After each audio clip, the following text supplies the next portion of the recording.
శాంతి కావాలో విషాదం కావాలో ఇరాన్ తేల్చుకోవాలి. ఆ దేశం ఇప్పుడు ఖచ్చితంగా యుద్ధానికి ముగింపు పలికేందుకు అంగీకరించాల్సిందే అమెరికా అధ్యక్షుడు ట్రంప్. ఇప్పుడు ప్రపంచాన్నంతా వేధిస్తున్న ప్రధాన సమస్య ఇరాన్ ఇజ్రాయెల్ యుద్ధం. దీనికి మద్దతుగా ఇజ్రాయెల్కి మద్దతుగా అమెరికా రంగంలోకి దిగేసరికి ఇంకా ఇది ఒక వరల్డ్ వార్ 3గా రూపుదిద్దుకునే క్రమంలోకి మారిపోయింది. అయితే ఇంత జరిగినా ఇరాన్ ఏమాత్రం చలించలేదు సరికదా. ఇక అమెరికా అంతు తేలుస్తామంటూ హూంకరిస్తోంది.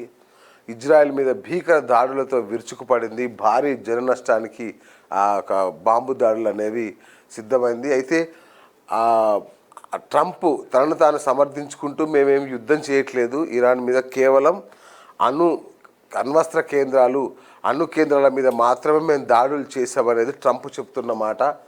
కానీ ఇది మాత్రం ప్రపంచం యొక్క ఆయిల్ భద్రతకి, ఆయిల్కి సంబంధించిన సంక్షోభానికి, పెను సంక్షోభానికి దారితీసే అవకాశం ఉంది. ఆల్రెడీ రేట్లు పెంచేస్తున్నట్టు కూడా మనం చూస్తున్నాం.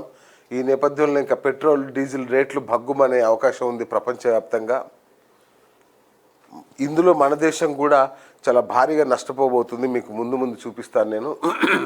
లక్షల బ్యారెల్ల ఆయిల్ తీసుకొచ్చే ఇరాన్కు సంబంధించిన ఒక జలసంధిని ఇరాన్ మూసేయాలనుకుంటుంది. అది మూసేస్తే మాత్రం మన దేశం ఆయిల్ సంక్షోభంలో కూరుకుపోవడం ఖాయం. కాబట్టి ఇప్పుడు ఇది ప్రపంచ సమస్య అయింది, ఈ రెండు దేశాల మధ్య యుద్ధం.